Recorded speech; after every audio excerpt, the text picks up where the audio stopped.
सभी दर्शकों को जय श्री कृष्ण, नमस्कार, प्रणाम। इस वीडियो में आपको त्रिक भाव से बनने वाले शुभ योगों के बारे में पता चल जाएगा। छोटा सा वीडियो है। अगर आप जन्म कुंडली देखने में महारत चाहते हैं कि आपको ज्योतिष के कुछ सूत्र आए, तो पूरा वीडियो ध्यान से देखिएगा। त्रिक भाव से भी शुभ योग बनते हैं। प्रायः त्रिक भावों से जातकों के मन में एक भ्रम होता है कि जब त्रिक भावेश किसी भी घर में बैठ जाएं तो उस व्यक्ति की जिंदगी खराब हो जाती है।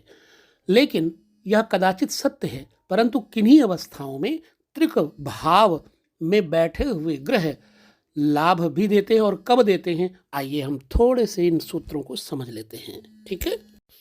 अब जैसे छठे भाव का स्वामी, त्रिकेश की शुभता की चर्चा कर रहा हूं। यदि छठे भाव का स्वामी 12वें भाव में यानी 6th हाउस का स्वामी 12th हाउस में बैठता है तो ऐसी अवस्था में जातक को कर्जा, रोग और शत्रु की हानि अर्थात उससे मुक्ति दिलाता है, क्योंकि द्वादश स्थान हानि का घर है। और जब छठे घर का भाव का स्वामी 12वें बैठेगा तो कर्जा, ऋण, रोग खत्म हो जाएगा। दूसरी बात, छठे भाव का स्वामी यानी 6th हाउस का स्वामी 8th हाउस में अगर है तो ऐसी अवस्था में ऋण, रोग और शत्रु की मृत्यु को दर्शाता है, क्योंकि अष्टम स्थान मृत्यु है। ऐसे जातक के रोग और शत्रु सहज ही नष्ट हो जाते हैं। नंबर 3, 6th हाउस यदि 6th हाउस में ही हो यानी छठे भाव का स्वामी छठे भाव में हो तो अस्त्र योग बनने से जातक बलवान होता है, प्रतापी और ऋण, रोग एवं शत्रु का नाश करने में सक्षम होता है। चौथी बात, छठे भाव में स्थित पाप ग्रह क्या करता है? धन लाभ, सुख, समृद्धि देता है। तृषणाय अर्थात 3, 6, 11वें भाव यानी तीसरे भाव, छठे भाव और 11वें भाव में मंगल, शनि और राहु की स्थिति निश्चय ही धन, मान, सफलता एवं सुख को बढ़ाती है।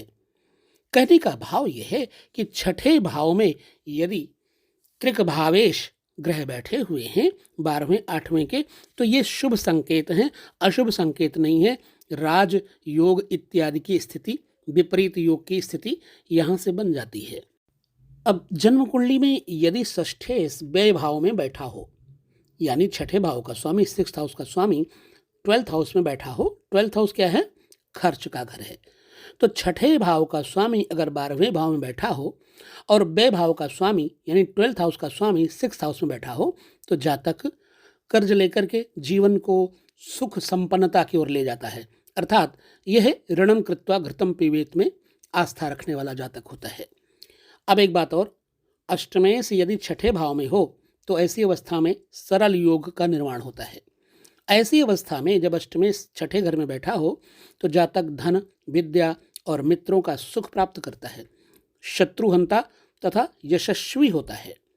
षष्ठेश यदि अष्टम अथवा द्वादश भाव में यानी 8th या 12th हाउस में षष्ठेश बैठ जाए तो जातक सुखी, भोगी और शत्रुओं को पराजित करने वाला प्रतिष्ठित व्यक्ति होता है।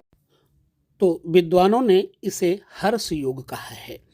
और याद रखिए, तृषणाय में यानी तीसरे, छठे और 8वें, तीसरे, छठे और 11वें, माफ करना 3, 6 और 11 ये तृषणाय हैं। यदि इनमें राहु बैठ जाए तो ये शुभ होता है। तो इस प्रकार से कुछ योगों के बारे में आपको बहुत शॉर्ट वीडियो में बताने का प्रयास किया है। अगर ऐसे शॉर्ट वीडियो आपको समझ में आते हैं, बहुत बड़ा वीडियो नहीं है, तो आपको हम आगे और योगों के बारे में जानकारी देते रहेंगे। इस प्रकार के वीडियो को देखने के लिए लगातार चैनल पे बने रहिए और ज्योतिष के सूत्रों को समझते रहिए। पुनः मिलेंगे, तब तक लेते हैं विदा। नमस्कार, जय श्री कृष्ण, प्रणाम।